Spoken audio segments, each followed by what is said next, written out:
Hi, this is Jack Westman for ESWC here in Paris, France for the Electronic Sports World Cup 2014. Joining me this time is Josh Steele-Nissan from Team iBUYPOWER, the sole male American team left in the tournament after Cloud9 were eliminated yesterday. Josh, first and foremost, it's been at least 2 months since I last saw all you guys. How's life? How's everything going? Life is good. Life is going well. And actually, it's been exactly 3 years since we did this, and with the whole, should I grab it? That was 3 years ago on the streets of Paris, yeah. Oh, right, since we nearly got run over by the old lady in her car. Yep. Basically, that screws you over big time. Well, this is awkward.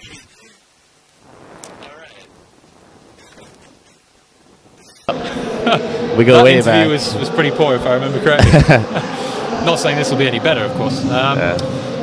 Okay, so you're in Paris. Yeah. Before we talk about Paris, last week in Milan, you came second. You lost in the grand final of Face It to Fnatic, right? That was a pretty good tournament for you guys. Second place is remarkable, and not a lot of American teams come over here and do that these days. Just talk us through that run over there and what went well for you guys. All right, well, we faced off against Fnatic in the group stage, and we narrowly lost on both Dust 2 and Inferno. I think we had the lead and the advantage, and everything was going perfect for us, and then we got ecoed on both maps. One was 13-12 we were up, the other was like 12-12 or 13-13, and it just annihilated our economy, and then Fnatic ended up winning. We ended up playing Dignitas in the group stage as well. We beat them 16-3 on Dust 2, and then we were able to secure the playoff spot, the semi-final spot, by getting 4 rounds on the next map. So we were able to get into the semi-finals where we faced off against LDLC, who had actually had a really good performance the day before, but we were able to beat them in overtime, triple overtime on Inferno, and then again on Dust 2, which was a lot easier for us to close. So we faced off against Fnatic in a BO5 in the finals, and there we beat them 16-8 on Dust 2, which was good for us. But then they picked Mirage on us, which is one of their better maps and one of our not so good maps, so they beat us 16-8. Then we played Inferno, where we couldn't get around on T-side. It was really bad. And then we played Nuke, where I believe we should have been able to bring it at least back to overtime. But the last round, I don't know. I don't even know what to say about it. I just don't even know what to say. I don't want to talk about it. I don't want to talk about it. You say you didn't get many rounds on T-side Inferno. Mirage didn't go very well either. I mean, we started T-side on Mirage, Inferno, Nuke, Dust 2. It doesn't matter, Dust 2. But Nuke, Inferno, and Mirage, T-side and all. It's like, come on, give us a But break. do you feel that now teams saw you underperform on those maps last weekend, they'll try and push you in that direction here as well? Like they've identified a weakness in your game there? I mean, I don't think they've only just identified the weakness in our game there. I think it's pretty common knowledge at this point. T-side of Inferno is pretty hard. All right, anyway, so... we're just really awful at knife rounds. We're really bad at knife rounds. View of the world, isn't it? But let's forget about Face It in that case. Okay. Leave old scars in the past. So you're here in Paris. You've got arguably a pretty good group. You've just finished your first game against the Japanese team, probably mispronounced, Sipangu. Something I don't know how you pronounce the name. It went pretty smoothly. You had a really good T-side of Inferno. You beat them 16-1. Pretty nice start to the tournament, right? I mean, as far as things go, yeah, it's one of the best starts you could ask for, I guess. Yeah. 16-0 being the best. Yeah, it was one round away in that case. So your group, arguably a lot easier than what Cloud9 faced yesterday. They had, Virtus Pro, LDLC, two world-class teams in their group. And it feels like, well, you guys have got Dignitas, 3D Max, Mouse Sports, G-Play and Sipangu. So again, you've got those two international teams, Mouse Sports, who are kind of middle of the road, 3D Max kind of same. Yeah. So does it feel like you've got the slightly easier group there? Well, we're one of the higher seeds in the group. Yeah. So that's why the group would be a little bit easier than C9's. But I mean, Cloud9, Fnatic, and LDLC. Yeah, that's a hard group. Yeah. But, I mean, when you have like iBUYPOWER going in as the low seed to other tournaments as well, they always had, you know, the really difficult. This noise is insane. They always had the high seed, and iBUYPOWER always had the low seed going into other tournaments. So iBUYPOWER has had harder groups in the past. It's just the way things go, because I believe they got an invite to the event and we won the qualifier. So I think that's where the big difference is. So obviously having the low seed, you're going to have 2 higher seeds in your group, and it's going to be kind of, you know, shitty. Well, have you done any preparation at all for well, the 2 international teams here, or did you focus mainly on who you see as the big challenges? I mean, we played Dignitas already last week in Milan. Sorry, by international teams, I mean like Sapangu and, you know, the challengers. Did you prepare for those guys? Not really. Just wrote them off. Wow, dude. Give them some respect. No, I'm just saying, if you didn't prepare for them, are you writing them off? We didn't really prepare for them, to be honest. But you're being respectful toward them, just not writing them off. You just we're not just scrimming around, if that's what you're asking. We're playing like rounds count, rounds matter. So we're playing like with respect. Okay, well, as Cloud9 discovered yesterday, rounds definitely do matter, right? Yeah. Speaking of your relationship with Cloud9, it feels like in Milan, you obviously got further than they did. They fell out in the groups. Here, you've arguably got the easier path, so assuming everything goes well in the groups, you should advance.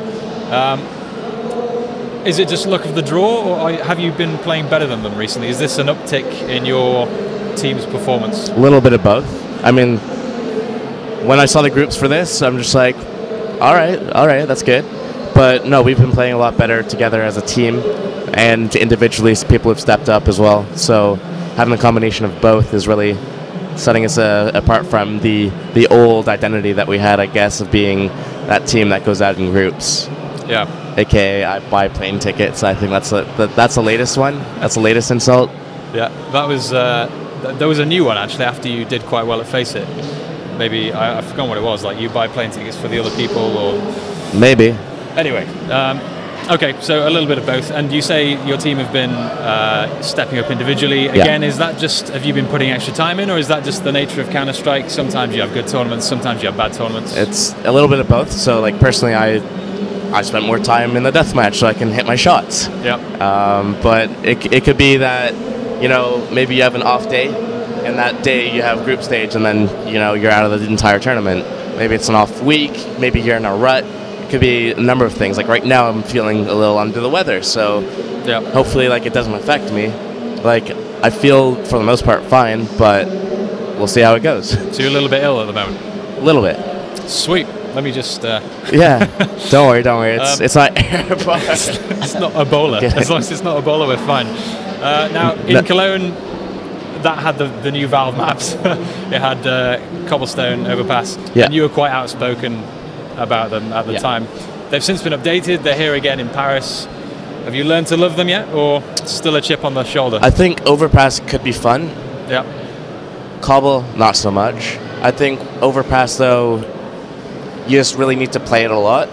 Like with Dust 2, Inferno, Nuke, like you've played those maps for years. You have a feeling of them. You have an understanding of them. Overpass, like there's no meta. There's no like meta that's been discovered. You're just kind of like going at it and just hoping that your strats are better than the other teams or whatever. You're just hoping. There's no like actual strategic element. Yeah. But I think Overpass definitely could be fun sometime in the future when teams are really comfortable on it and it's being played like as one of the core maps. But still, at this moment, it's still kind of like unfamiliar for most teams. Cobble. Right. Well, of course, the next major tournament to feature those maps will be DreamHack Winter. Yeah. Valve sponsored the next major coming up at the end of November. What is your plan before DreamHack? Are you guys going to go back to the States and fly back? Or? Yeah, I'll go back to Canada. The rest of my team will go to the States. Sorry, not the States. Yeah. Okay. I always forget you're Canadian. I don't like to... We'll go back home. We'll... I don't know what there is online, like if there are any online tournaments between now and then. But obviously, like, I mean, we'll prepare, we'll practice, we'll hit the DMs, I'll get back to streaming, and yeah, we'll just prepare for it by playing online. And then, you know what? historically, the boot camps have been shit for us. European boot camps. Like we went to G3 and then ESL1, and we had like a 10-day boot camp, and we ended up burning ourselves out.